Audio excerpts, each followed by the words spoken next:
시작해볼게요. 우리 저번 시간에는 한국미술사 중에서 조선 전기부터 중기까지 봤고요. 우리 오늘은 조선 후기 볼 거예요. 그래서 조선시대 미술 흐름을 설명할 수 있어야 하고요. 그리고 내가 설명을 해주면서 작품을 많이 보여줄 거예요. 그래서 조선시대 미술 작품을 감상하는 그런 시간을 한번 가져봅시다. 그렇게 해서 조선시대 후기 미술의 배경을 한번 봅시다. 배경 같은 경우에는 영조와 정조가 이때 왕이어서 영조와 정조 중심으로서 이제 문예진흥 정책 사업을 했어요. 예술가들의 조금 그림을 그리기 편하게, 그리고 그림을 그리면서 되게 많은 작품이 나오도록 그렇게 좀 뭐랄까 돈을 대준다고 해야 되나요? 네, 그런 식으로 해줬고요. 그리고 수준 높은 예술가가 발굴이 됐겠죠. 여러 측면에서 예술가를 도와줌으로써. 그래서 정치적인 안정이 됐고요. 이때는 안정이 되니까 이제 예술이 발달을 하는 거예요. 그리고 농업이랑 수공업의 발달로 인해서 경제적으로 발달을 했다고 했죠. 그래서 감상화라든가 생활화라든가 화평, 하룬 등이 활발히 전개가 됐어요. 생활화나 감상화 같은 경우에는 좀 정치적으로 안정되거나 발달됐을 때 나타나요. 왜냐하면 우리 정치적으로 안정되거나 발달되면 농업과 수공업, 공업 이런 게 좀 발달이 된 시대잖아요. 그 시대에는 평범인들, 평인들, 상인들도 잘 살기 시작했어요. 그래서 이 사람들을 토대로 해서 그림을 그리는 풍속화 아니면 감상화, 이 사람들도 이제 예술에 관심을 갖게 됨으로써 감상화 이런 것들이 활발하게 이루어지고 활발하게 전개가 되는 그런 시대예요. 그래서 실용주의라든지 자본주의를 확립으로 인해서 이제 새로운 화풍이 등장을 했어요. 특징 같은 경우에는 절파가 쇠퇴했대요. 우리 중국에 절파 있었잖아요. 되게 산을 크게 그리고 웅장하게 그리고 거칠 빗물으로 그리고 그런 절파가 쇠퇴를 했고요. 남종화가 유행을 해서 남종화 뭐예요? 되게 산세를 부드럽게 그리는 그런 중국풍이었잖아요. 그래서 유행을 해서 진경산수화나 정선파가 나타났어요. 정선이 진경산수화라는 것을 표현을 했는데, 진경산수화란 이전에는 실경산수를 그렸죠. 사실적으로 똑같이 보고 그리는 거, 그쵸? 근데 진경산수화는 사실적인 것도 있지만 나의 그 내면 상태, 심리 상태를 표현을 해줘서 조금 변형시켜서 표현하는 그런 산수화예요. 그래서 진경산수화라고 해요. 풍속화도 나타났다고 했어요. 아까 풍속화. 서양화법을 도입을 함으로써 이제 명화법이 드러나게 되고요. 그리고 민화 같은 것을 유행을 해서 이제 자신의 그런 염원이라든가 이런 것을 비나를 통해서 표현을 하게 돼요. 그래서 우리 일단 회화를 먼저 봅시다. 회화 같은 경우에는 아까 남종화가 유행을 했다고 했잖아요. 그렇죠? 남종화, 북종화는 형식을 중시를 했지만 남종화는 사이를 중시했어. 나의 느낌, 나의 생각을 중시했어요. 그래서 나의 느낌, 나의 생각을 진경산수화로서 표현을 했죠. 정선이. 아까 내가 진경산수화가 뭐라고 했어요? 진경산수화, 산수를 똑같이 그리되 나의 느낌을 담아서 조금 변형시켜서 표현하는 그런 사이적인 산수화예요. 그리고 풍속화가 등장을 하고요. 아까 상업, 공업의 발달로 인해서 풍속화가 등장했다고 했죠. 그래서 윤주서라든가 정선, 조영석 등이 풍속화의 대표적인 작가고요. 민화가 출현을 했어요. 서민이 대중회화인 민화가 출현을 했어요. 서민이 이제 그림을 직접 그리거나 감상을 할 수 있어요. 왜? 이제 잘 살게 됐으니까, 서민도, 그쵸? 그렇기 때문에 서민도 잘 살아서 예술에 대해 관심을 갖게 됐어요. 그럼으로써 자기가 비는 염원 같은 것을 민화로 표현을 하거나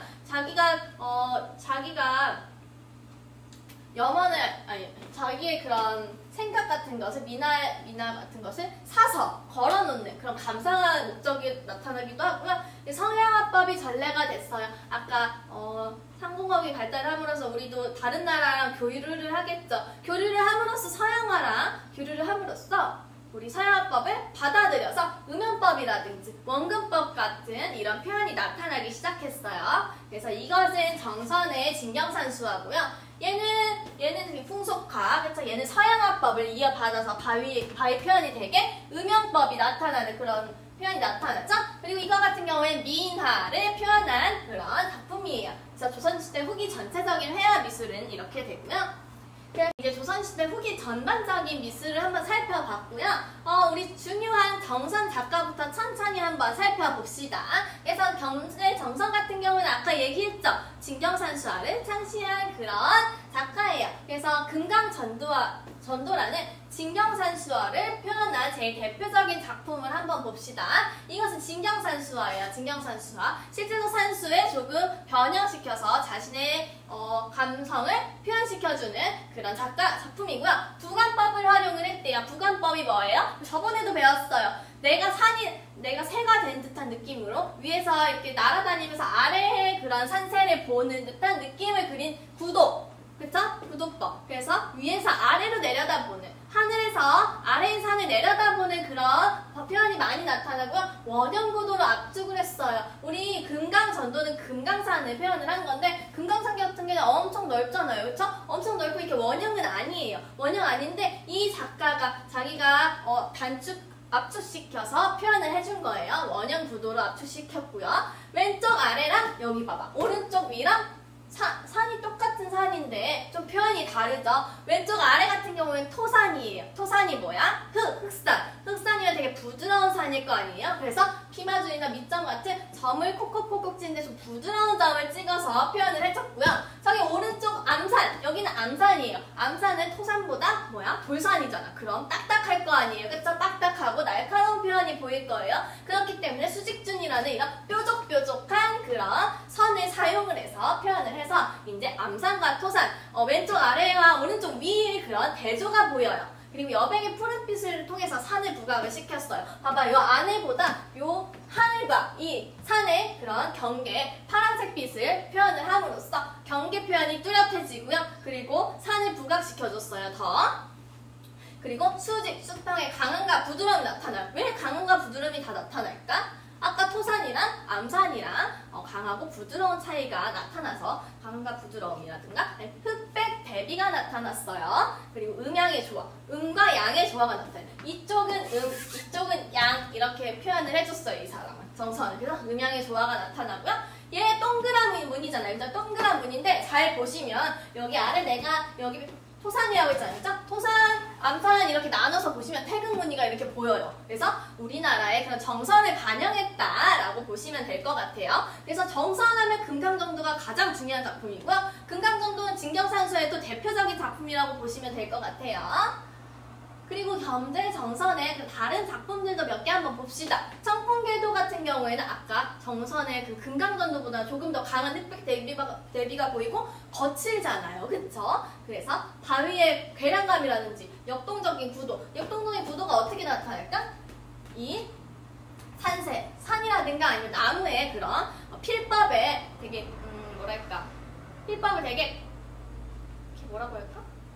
필법을 되게 조심스럽게 사용하지 않고 과감하게 표현을 함으로써 역동적인 구도가 나타나고요. 그리고 과감한 필법이 나타난다고 했잖아요. 그렇죠? 그리고 아까보다 더 강한 흑백 대비가 두드러졌어요. 그리고 옆에 만폭동 같은 작품을 보시면 담백하고 힘찬 필묵을 두 개 동시에 섞어서 표현을 했어요. 그래서 조화를 이루고요. 그리고 힘찬 필묵을 통해서 역동적인 화면의 구성이 나타나는 그런 필법이 나타나요. 그래서 여기 이런 나무 같은 경우에는 우리 조금 부드럽게 담백한 표현이 나타나는데 힘찬 필묵 같은 경우에는 여기 뾰족뾰족한 암산에서 그런 힘찬 필묵이 나타남으로써 이제 조화를 이루는 정선은 되게 부드러운 것과 강인한 면을 조화를 이뤄서 표현을 해줬어요. 그쵸? 그러고 우리 인공유거라는 정선의 작품을 봅시다. 정선 같은 경우에는 이게 여기 끝에 집이 있잖아. 집, 그쵸? 집, 자신의 집을 그린 거예요. 그래서 자화상적 산수화라고 해요. 그래서 부드러운 필선, 이 나무에 대해 부드러운 필선이 나타나고요.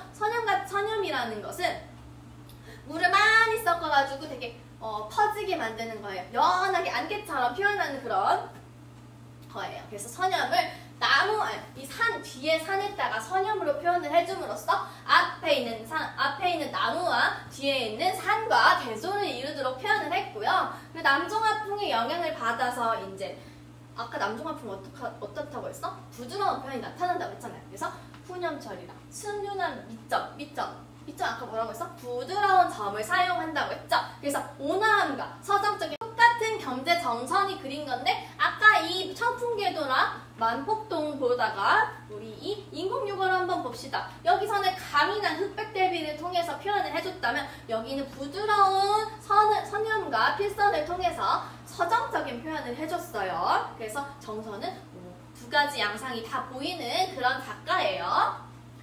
그리고 우리 인왕제색도라는 작품을 한번 봅시다. 이 작품 같은 경우에도 되게 인왕상의 모습을 진경산수화풍으로 표현을 해준 건데 세분한 분위기라든지 노송이 우거진 것, 앞에 송이 모양, 노송이 모양, 소나무가 우거진 것 그런 모습을 통해서 표현을 해줬고요. 구름 표현이라든지 되게 여기 진하잖아요. 그쵸? 이 산의 진하기, 강한 흑백 대비가 나타나고 그리고 이 구도에서 역동적인 구도가 나타나는 그런 작품이고요. 저 끝에 박양폭포 같은 경우에는 되게 봐봐 이건 조금 변형을 시켜서 표현해준 그런 거예요. 왜냐하면 이 돌 앞에 있는 돌 그쵸? 여 위에 멀리 있는 돌이랑 크기가 똑같아. 그쵸? 이럴 순 없잖아.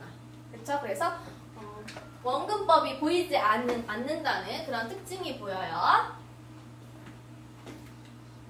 그리고 우리 두 번째로 김윤겸이라는 작가를 한번 봅시다. 김윤겸이라는 작가도 진경산수화풍을 이어받았어요. 정선한테 이어받아서 강희연, 김응한 함께 겸재파를 형성을 했어요. 정선이 겸재 정선이잖아요. 그쵸? 정선의 영향을 받아서 겸재파를 형성을 한 거예요. 그래서 실경을 그렸는데 실경을 되게 대담하게 생략을 해서 자기가 표현하고 싶은 것만 표현하고 다 삭제를 해서 표현을 했고요.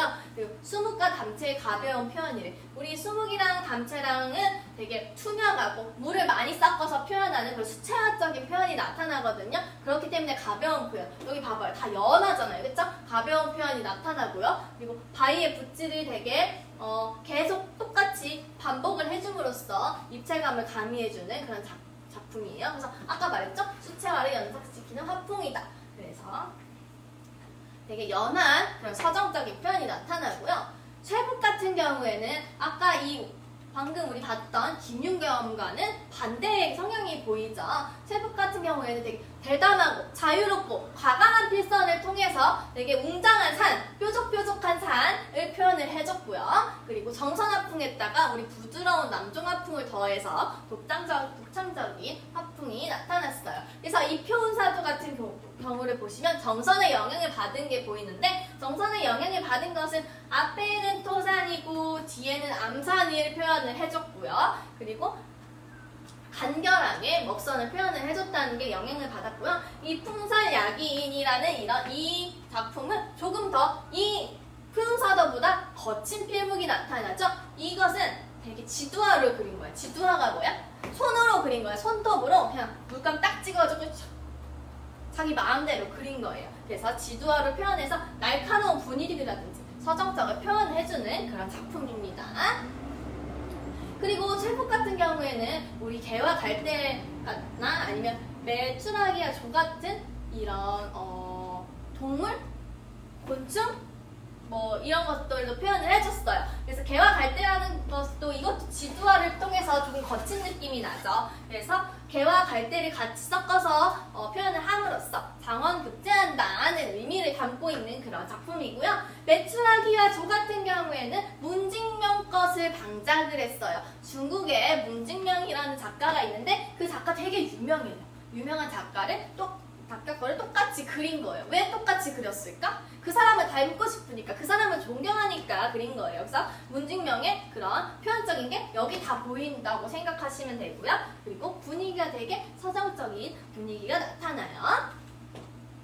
그리고 심사정 같은 작가를 보시면 이 심사정은 정선의 제자야. 정선의 제자라고 하면 정선의 영향을 받았을 거 아니에요. 그쵸? 그래서 남종화, 북종화를 절충적으로 표현을 했고 그리고 그 실경산수에 상장적으로 표현을 해서 독자적인 회화를 구축을 했어요. 그래서 심사정은 되게 여러 가지 작품을 많이 만들었는데 산수화 먼저 봅시다. 산수화 같은 경우에는 초기에 진경산수화풍이랑 남종화풍이랑 더해가지고 자기만의 독자적으로 재해석했어요. 정선의 제자니까 우리 진경산수의 영향을 받았을 거 아니에요. 그쵸?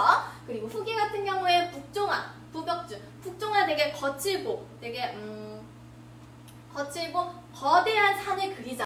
그런 산세에 부벽준 강한 강한 흑백 대비가 나타나는 그런 필법이에요. 필법을 통해서 되게 절충적이게 표현이 나타났죠. 그럼 초기에는 조금 부드러운 느낌이 나는 반면 후기에는 조금 거친 느낌이 난다는 거예요. 그리고 사이즈에 있는 구도라든지 꼼꼼한 필치, 세밀한 필치가 나타났고요. 먹을 변증으로 통해서 이제 한국적인 정치를 표현해주는 그런 작가예요. 그래서 최부, 이인문, 김웅도에게 영향을 주었어요. 그래서 되게 대단한 사람이니까 영향을 많이 주지 않았을까? 특히 이인문, 김웅도 이런 대가들한테 영향을 줬어요. 그래서 방심주 산수도, 방장을 했다 심주거를 산수화를 그쵸? 그래서 심주의 그런 영향을 받아서 표현을 했고요. 남종화, 북종화의 절충적인 양식이 나타났다는 거예요.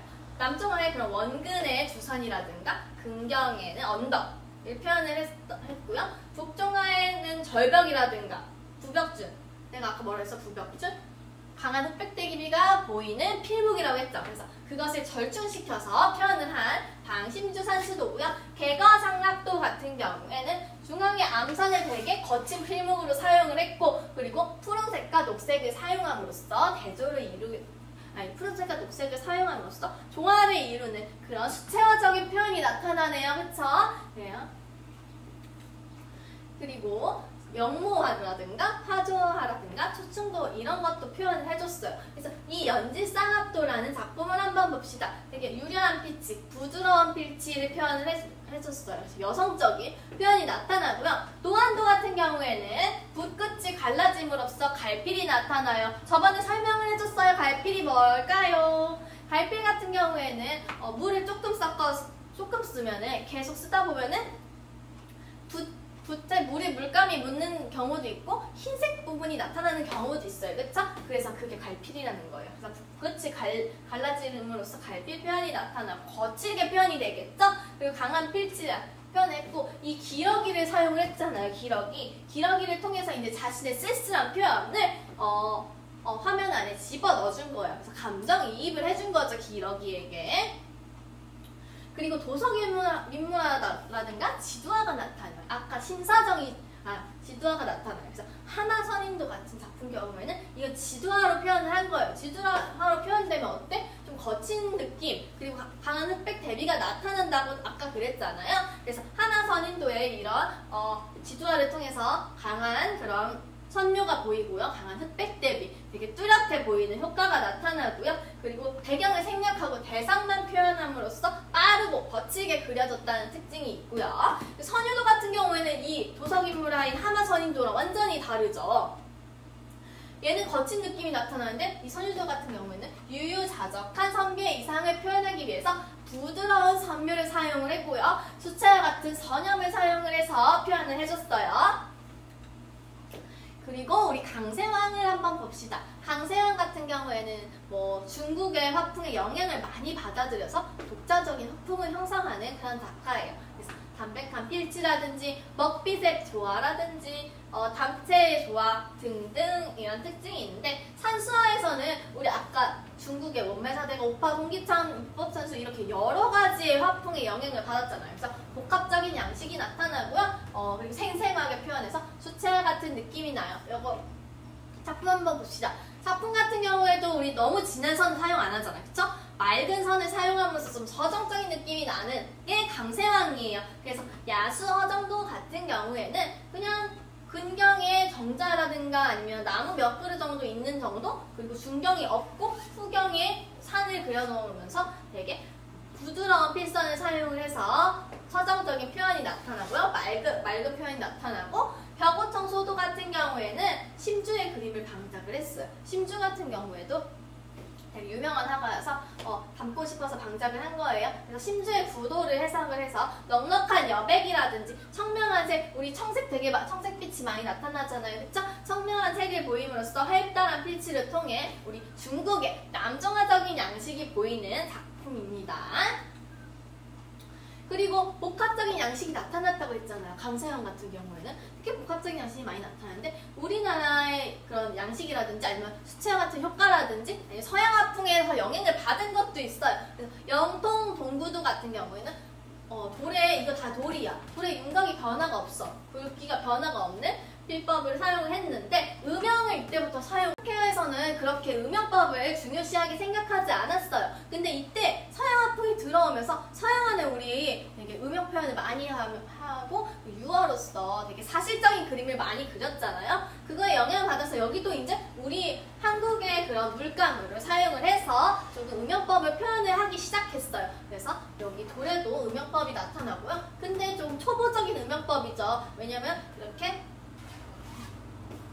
윤곽을 똑같이 똑바르게 그린다는 것은 조금 평면적인 느낌이잖아요. 그쵸? 이렇게 해서 표현했고요. 산은 밑법산수화풍, 밑법산수화풍은 뭐야? 부드럽게 점 부드럽게 썼다는 거예요. 그쵸? 부드러운 표현. 바위는 서양화풍, 명암을 넣어줌으로써 이렇게 좀 대비가 되면서 조화를 이루는 그런 작품이에요. 그리고 이것보다 조금 더 업그레이드된 작품이 나타났어요. 백석반도라고 진경산수의 영향을 받아서 어떤 산세를 자기가 보고 자기의 마음을 담아서 그려졌는데 밑점이 나타났어요. 산에 밑점이 나타났어요. 밑점은 부드러운 점이라고 했잖아요. 자, 부드러운 점을 많이 찍어줬고요. 옅은 녹색을 사용을 해서 서양화법이 들어왔어요. 옅은 녹색으로 바위를 표현했는데 바위 어때? 바위 어때? 서양화풍 우리 음영법을 나타냄으로써 이제 평면과 입체적인 그런 모습이 나타나고요. 그리고 우리나라의 그런 전묘랑 그리고 서양화법의 음영법이 그런 조화가 나타나는 작품이에요. 그리고 강세양 같은 경우에는 풍속화랑 인물화도 했어요. 되게 많이 했죠. 그래서 풍속화 같은 경우에는 선비들이 자기네들이 그 놀고 있는 모습을 되게 표현을 해준 거고요. 자화상 같은 경우에도 봅시다. 저거 강세왕의 자화상이에요. 자신의 관직 생활에 대한 은유적인 표현을 했는데 육리문이라든지 훈연법을 통해서 사실적으로 그렸어요. 육리문이 뭘까? 육리문 같은 경우에는 살결 하나하나 선으로 표현을 해준 거예요. 그리고 훈연법 같은 경우에는 우리 코는 오똑 튀어나와 있고 그리고 여기 뭐라고 해? 볼 아래쪽은 들어가 있잖아요. 그쵸? 이런 식으로 많이 들어간 데를 많이 칠해주면 어떨까? 어두워질 거 아니에요. 그쵸? 서양화법이 도입을 됨으로써 이제 음영 표현이 나타나는 거죠. 어두운 데는 더 많이 칠하고 밝은 데는 놔둠으로써 이제 밝고 어두움을 표현을 해줘서 입체감이 나타나는 그런 작품이에요. 그리고 우리 이인상이라는 작가를 한번 봅시다. 이인상 같은 경우에는 소나무를 사용을 해서 소나무를 소재로 많은 것을 그렸어요. 그래서 소나무를 통해서 선비잖아, 문인이잖아요. 그쵸? 선비의 고고함과 청량감과 지조와 절개를 표현해주는 그런 작품이 많이 나타났어요. 그래서 예리하고 맑은 필선을 사용했고요. 기하학적인 형상이라든가 담체예요. 담체 아니야? 담체 중심의 담백한 분위기를 사용했고요. 선을 표현해서 얘는 음영보다 선을 많이 표현을 했어요. 그래서 이 긴 작품 설송도를 한번 봅시다. 설송도 같은 경우에는 되게 화면이 좀 구성이 이상하지 않아요? 아예 소나무로 가운데를 딱 잘라버렸어요. 그쵸? 그래서 화면을 가르지는 구성을 통해서 조금 과장된 표현이 나타나고요. 그리고 비백법을 통해서 어디는 칠해지고 어디는 안 칠해지는 그런 거친 필무법이 나타나요. 그리고 여기 사위적인 표현인 내 마음을 담은 소나무를 나를 대입해서 표현을 해줬고요. 소나무를 통해서 선비의 지조를 상징을 해줬다고 했잖아요. 그쵸? 이렇게 설송도가 나타났고요. 그 다음에 수화한담도라는 작품이 나왔어요. 이것도 소나무를 사용을 해서 표현한 건데 얘는 소나무만 표현했잖아요. 그쵸? 얘는 우리 여기 조그맣게 인물이 있어요. 그쵸? 인물이 여기서 소나무 아래에서 놀고 있는 그런 표현이 나타나고요. 여백에 되게 이야기거리를 많이 써줬어요. 그리고 이 부채 안에 있는 작품을 한번 봅시다. 송하관복도라는 이인상의 작품이에요. 송하관복도. 이인상은 소나무로 되게 그러니까 지조와 절개를 표현했다고 했잖아요. 이것도 그렇고요. 간결한 구도. 아까는 되게 이전에 봐봐.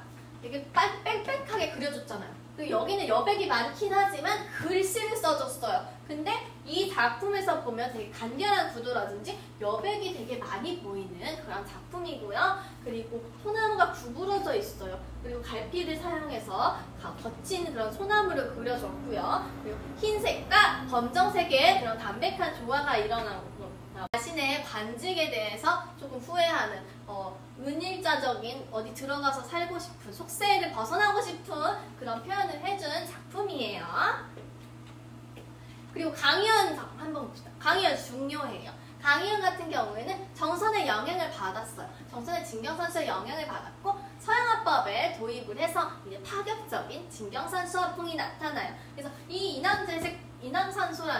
인왕산도라는 작품을 보시면 정선 화풍을 계승을 해서 인왕상을 그린 거예요. 근데 산줄기를 되게 평행선으로 다 비어서 놓았잖아요. 그쵸? 이렇게 하면서 되게 대담하게 표현을 해준 거죠. 우리는 이렇게 밝은 톤으로 나쁘지 않았어요, 산을. 뭐 선염을 한다던가 아니면 뭐 터치라도 좀 넣어줬는데 얘는 밝게 그냥 놔두고 어두운데 어둡게 확 눌러버렸어요. 그쵸? 그래서 밝고 어두움의 효과가 많이 극단적인 효과가 나타나고요. 또 아까 뭐라고 했어? 우리 인한성도에서도 부관법을 사용을 한다고 했잖아요. 그쵸? 위에서 아래를 내려다보는 부관법을 사용을 했어요.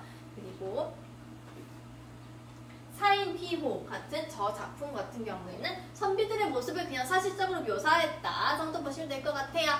그리고 이 인문을 봅시다. 이 인문 같은 경우에도 문인이에요. 선비예요. 그래서 중국의 남북종화의 영향을 받아서 이성적이고 국제적인 산수 양식을 마련을 했어요. 그래서 격조 높은 정치라든지 분위기, 한국적인 특색을 표현해서 되게 서정적인 표현이 많이 나타나고요.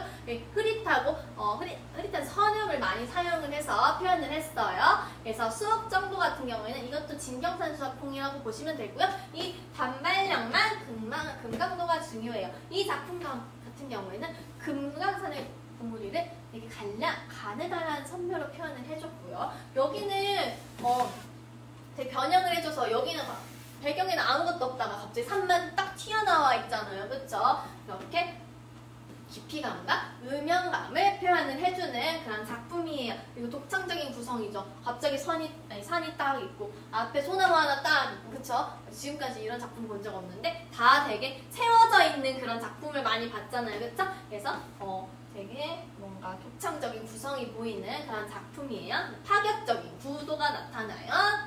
그리고 강산무진도를 봅시다. 똑같은 이인문이 그린 거예요. 강산무진도 같은 경우에는 사계절의 대자연의 모습을 화면 한 폭에 다 담아준 거예요. 그래서 엄청 길어요. 작품이 엄청 긴데 그 중에서 조금 짧게 내가 캡처해 온 거예요. 그래서 사계절의 그 대자연에서 보는 그런 인간의 그런 생활상을 묘사를 해줬어요. 그래서 산생에는 되게 커요. 인물은 되게 조그만하게 그려서 대간산수 인물화를 그렸어요. 그리고 두루마리 그리면 얘 이렇게 다 펼쳐서 못 가지고 다녀요. 그래서 둘둘 말아서 우리 두루마리 휴지처럼 말아서 가지고 다녔던 그런 작품이에요. 그래서 화면을 되게 가득 채운 구성이라든지 되게 섬세한 표현이 나타나고 형태감이 여기랑 저기랑 되게 변화가 심하고요. 그럼으로써 독자적인 산수화풍을 나타냈어요. 그리고 이재관이라는 화원을 봅시다. 이재관 같은 경우에는 그냥 고사의 그림을 표현을 해줬는데 이 자신의 심정을 고사에 집어넣어서 고사의 그 유유자적한 속세를 버리고 산에 들어가서 살고 싶은 그런 자신의 생각을 다 담아준 그림들이 나타나고요. 조영석 같은 경우에도 문인화가였어요. 풍속화의 그런 대표적인 작가인데 현실 인물을 현장감 있게 그렸다는 거예요. 현실 인물을 되게 사실적으로 그려줬어요. 사실적으로 그려줘서 표현을 했고요. 김웅도 같은 경우에는 많이 알죠? 많이 들어봤잖아요. 그쵸? 김웅도 같은 경우에는 진경산수화도 하고 속화도 하고 문인화도 하고 뭐 풍경화, 산수화도 그리고 많은 것을 표현을 해줬어요. 그래서 풍속화가 제일 유명하죠. 근데 김웅도는 풍속화를 사실적이고 창의적이고 해학적이고 한국적인 특색을 드러나게 표현을 해줬어요. 그래서 이 군선도 같은 경우에는 팔폭의 병풍화예요. 이거 우리 사극 같은 데 보면 왕이 이렇게 앉아있고 뒤에 그림이 이렇게 세워져 있잖아요. 그것처럼 그게 병풍이라고 하는데 병풍화에 그려져 있는 그림이 병풍화예요. 그래서 그 병풍화를 그린 거고요. 수몽의 청색을 사용을 해서 표현을 했고요. 가늘고 고른 선을 혼용을 해서 되게 역동적인 그런 선들이 보여요. 그래서 불로장생과 형세의 기복을 염원해서 했는데 저 날라갔어요. 화원이잖아. 화원이면 어때? 나라에 속해 있는 그런 공무원 같은 하가예요. 얼마나 좋겠어요. 돈도 대주고 난 그림만 그리면 되는데, 그쵸? 그렇기 때문에 계속 살고 싶어요. 계속 살고 싶어서 불로장생의 그런 표현을, 그런 생각을 집어 넣어주는 그런 작품이고요. 그리고 우리 빨래터라는 작품을 한번 봅시다. 이 작품 같은 경우에는 풍속하잖아요. 그쵸? 그냥 여인들이 빨래하고 있는 일상생활을 포착해서 간략하게 그려 넣어준 거예요. 그래서 간략한 산수를 배경으로 표현을 했고요. 그리고 X자형 구도 이렇게 X자형 구도가 나타나고, 그리고 역동적인 화면 분위기가 나타나요. 그래서 김웅도의 그런 풍속화의 특징이 여기 다 보여요. 배경이 있고요. X자형 구도가 있고요. 그렇죠? 규장각도라는 것은 부감시, 우리 위에서 아래를 내려다보는 그런 산수를 그린 건데, 계획법이에요. 계획법은 되게 자 같은 걸로 섬세하고 세밀하게 치밀하게 계획을 세워서 표현을 한 거고요.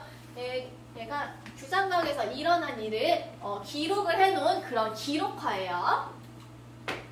그리고 오원 아직도 같은 경우에도 자신이 풍류를 즐기는 그런 것을 순간포착해서 표현한 그런 표현을 했고요. 삼재열의 재탱 같은 경우에도 그냥 탱화예요. 탱화. 우리 그런 불교의 교리를 전달하기 위한 그런 그림인데, 원래는 우리 불화 같은 경우에는 입체감을 주지 않아요. 평면적인 표현을 했는데, 이제 평면적인 표현에 입체감을 더해줌으로써 좀 뛰어난 불화가 나타나고요. 그리고 여기는 서직수 초상이라고 되게 사실적인 봐봐. 되게 고집스럽게 보이지 않아요? 관직에 있는 고집스러운 그런 아저씨 같아. 그렇게 자신의 그런 이 사람에 대한 느낀 점과 이 사람의 성격까지 표현을 해줬어요. 그리고 김웅도는 산수화도 그렸어요. 진짜 다재다능하죠? 산수화 같은 경우에는 총석 정도가 있는데, 이것은 되게 암산을 길게 표현을 해줬고요. 옆에 이 물결 표현 있죠. 물결 표현이 수파묘라고 해요. 수파묘를 약하게 그려넣음으로써 해서 이제 강한 암산과 약한 이런 수파묘가 대조와 조화가 이루는 그런 작품이고요. 사인암도 같은 경우에도 암산을 표현을 해줬는데 되게 웅장하게 표현을 해줬죠. 그리고 섬세한 필선으로 딱딱하게 표현을 해줬어요.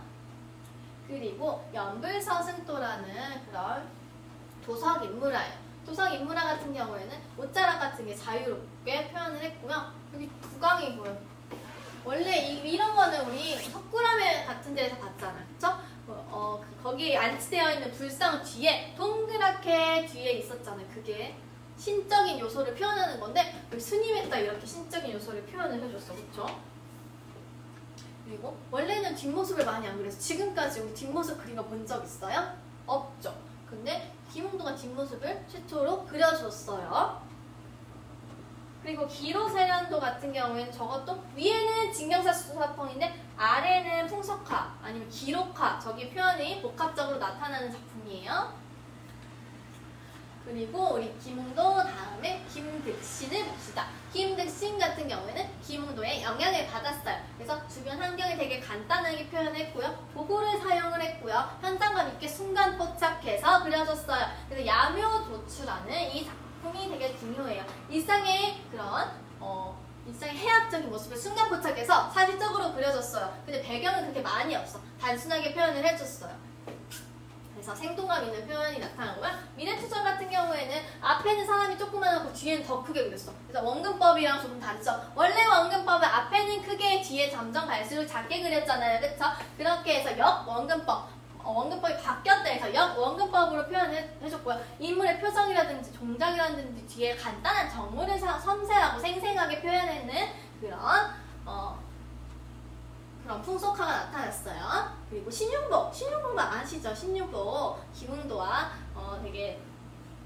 김웅도와 대조를 이루는 그런 작가예요. 그래서 도시화에 따라서 한량이라든가 기념 그리고 애정, 풍류 이런 것을 표현을 많이 했어요. 그래서 배경은 산수나 가옥으로 표현했어요. 우리 아까 김웅도는 배경을 거의 생략을 했다고 했잖아요. 얘는 배경을 되게 철저하게 묘사를 했고요.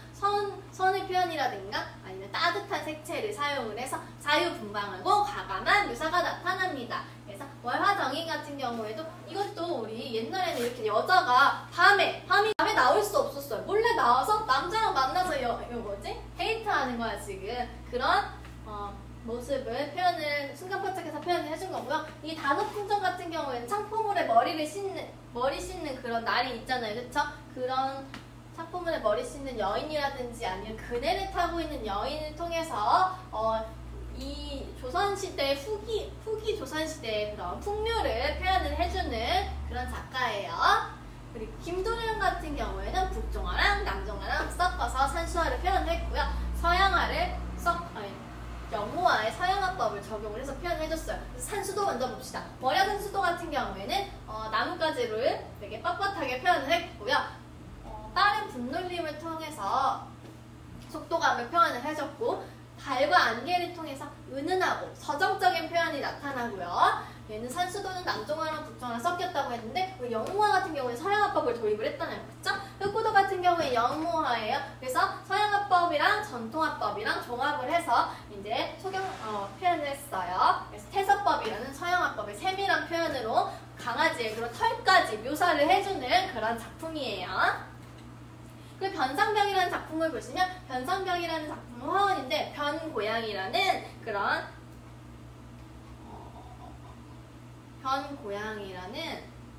별명이 있어요. 왜냐하면 고양이를 너무 잘 그렸거든요. 고양이만 그렸거든요. 그래서 변고양이라는 그런 고양이나 닭 같은 소재를 해서 섬세한 표현이라든지 우리나라의 서정적인 것을 표현을 해줬어요.